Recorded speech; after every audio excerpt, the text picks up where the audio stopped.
قطری وزیراعظم اور وزیر خارجہ شیخ محمد بن عبد الرحمن آل ثانی نے ایران کا ہم دورہ کیا۔ تہران میں انہوں نے ایرانی صدر مسعود پزشکیان، اسپیکر پارلیمنٹ محمد باقر کالیباف اور سپریم نیشنل سیکیورٹی کونسل کے سیکریٹری محسن رضائی سے تفصیلی ملاقاتیں کی۔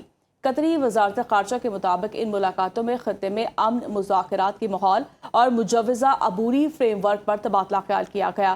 عرب میڈیا کے مطابق بات چیت میں آبنۂ ہرمز سے بارودی سرنگیں صاف کرنے کے مشترکہ منصوبے کو معاہدے میں شامل کرنے پر غور کیا گیا۔ قطری وزیراعظم نے پڑوسی ممالک کی خود مختاری جہاز رانی کی آزادی کو اور سفارتکاری کے ذریعے کشیدگی کم کرنے کی اہمیت پر زور دیا، جس پر ایرانی حکام نے قطر کی مصالحتی کوششوں کا شکریہ ادا کیا۔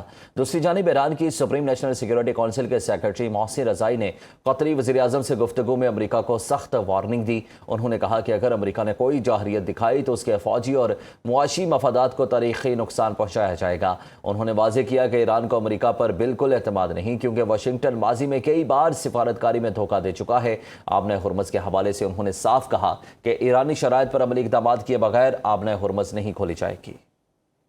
امریکی صدر ڈونلڈ ٹرمپ کا کہنا ہے کہ امریکہ ایران سے مذاکرات نہیں کر رہا، اقتصادی دباؤ پر توجہ مرکوز ہے، ایرانی قیادت سے ملاقات کا خواہاں نہیں۔ ٹرمپ نے ایران کے ساتھ کاروبار کرنے والے ممالک کو بھی ممکنہ امریکی کارروائی کی دھمکی دی ہے۔ امریکی صدر نے کہا کہ روس نے آبنۂ ہرمز کے معاملے میں کافی اچھا رویہ اختیار کیا۔ اوول آفس میں گفتگو کرتے ہوئے ٹرمپ نے دعویٰ کیا کہ ایران اپنے فوجیوں کی تنخواہیں ادا نہیں کر رہا اور گہری مشکلات میں ہے۔ انہوں نے مزید کہا کہ امریکہ صورتحال پر قابو رکھے ہوئے ہے اور ایران کے خلاف اپنی ناکہ بندی جاری رکھے ہوئے ہے۔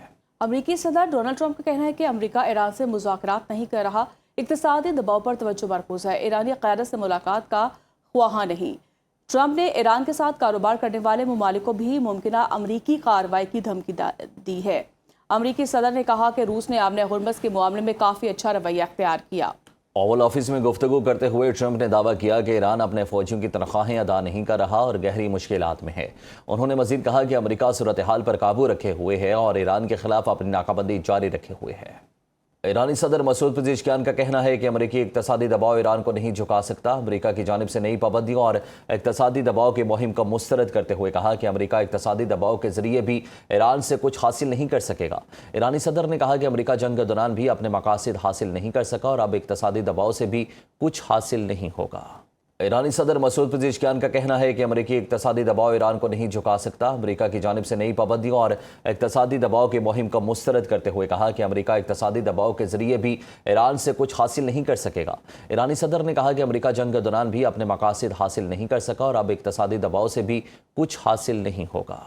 ایرانی قومی سلامتی کونسل کے سربراہ محسن رضائی نے انکشاف کیا کہ ثالثیوں نے آبنۂ ہرمز کو دوبارہ کھولنے کے لیے شرائط مانگی ہے، جس کی فہرست تیار کی جا رہی ہے۔ ان شرائط میں خطے میں جاری جنگ کا خاتمہ بھی شامل ہے۔ محسن رضائی کا مزید کہنا تھا کہ عمان کے ساتھ آبنۂ ہرمز میں ایک نئی بحری گزرگاہ کے قیام پر اتفاق ہو گیا ہے، جس کا کچھ حصہ عمانی اور کچھ ایرانی سمندری حدود میں ہوگا۔ انہوں نے واضح کیا کہ اگر امریکہ نے ایرانی شرائط تسلیم کر لیں تو بحری جہاز اس مخصوص راستے سے ہرمز عبور کر سکیں گے۔ ایک سوال کے جواب میں انہوں نے ٹرمپ کے بیٹے کو قتل کرنے کی ایرانی سازش کے الزامات کو یکسر مسترد کرتے ہوئے جھوٹ قرار دیا۔